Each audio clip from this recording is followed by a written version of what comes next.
Well, it's the start of our final Grand Prix of the season. We're here in the deep, deep sand of Lierop. We're going to have a word first with Glenn Coldenhoff. Glenn, you're in a really strong position here to sneak into fourth in the World Championship. Obviously, you're coming off the back of that GP win in Matterley. You're probably one of the best sand riders we've got in the MX2 class.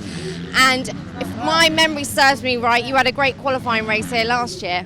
Yeah, that's true. I'm not the only guy who can ride sand on the moment, so but I'm gonna give it all and hope for a good start, and that's really important on this track. But I'm feeling good, no stress for me, and I'm gonna make it. And earlier this week we heard some news about a team change for you next year. Are you excited? How are you feeling about that? Yeah, I'm pretty excited, you know. I'm pretty happy to sign for 2 years by Suzuki, and this is a nice opportunity also to have 1 year in the MX1 class. It's really important at the moment, so I'm pretty happy with that. Enjoy this final Grand Prix. We're also going to have a word with Dylan Ferrandis. Oh, he's here. Dylan, we've just been speaking about team changes we've heard of so far, and it's a new team for you as well next year with CLS. Yeah, for next year I signed with the CLS Pro Circuit team, and I'm really happy. I hope to do a good winter with a lot of physically and a lot of moto, and with no injury. So we will see for next year. Now we are in Europe, and it's a little bit raining, but I hope to make a good qualifying race. Enjoy. We're going to have a word with one more rider. He's probably taking... Oh, he's here. Dean, we're going to come and have a word with you. We're going to speak... If you could summarise your year for me, because really you came into this year as one of the unknowns in the MX2 class. However, you followed that up with race wins, a Grand Prix win more recently.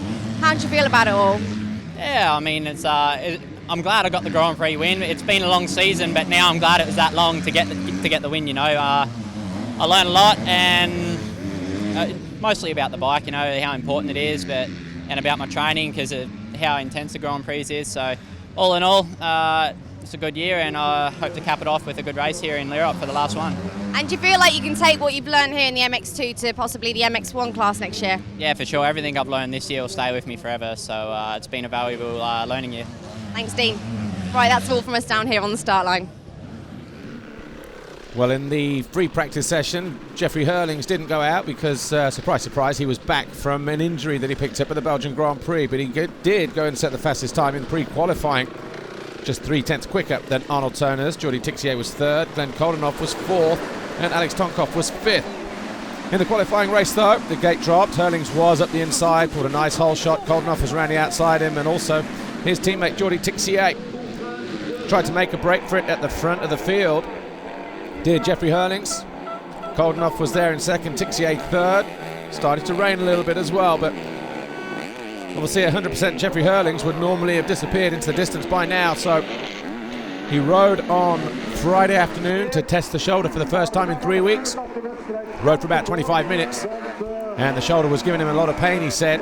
That's probably why we saw Glenn Coldenhoff on the standing contract KTM closing in and bringing Jordi Tixier with him as well.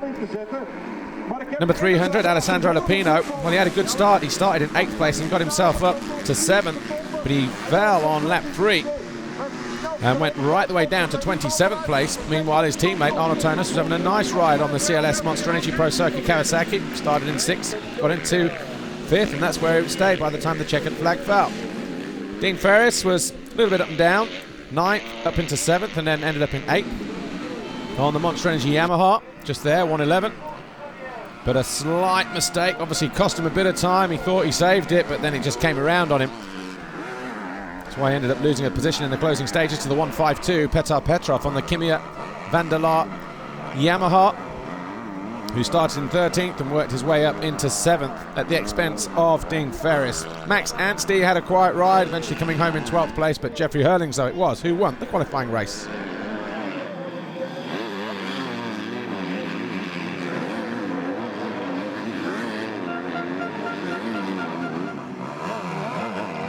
Jeffrey, it was uncertain whether you'd even ride this weekend. You didn't go out in free practice and you've just won the qualifying race. Tell me, how was it?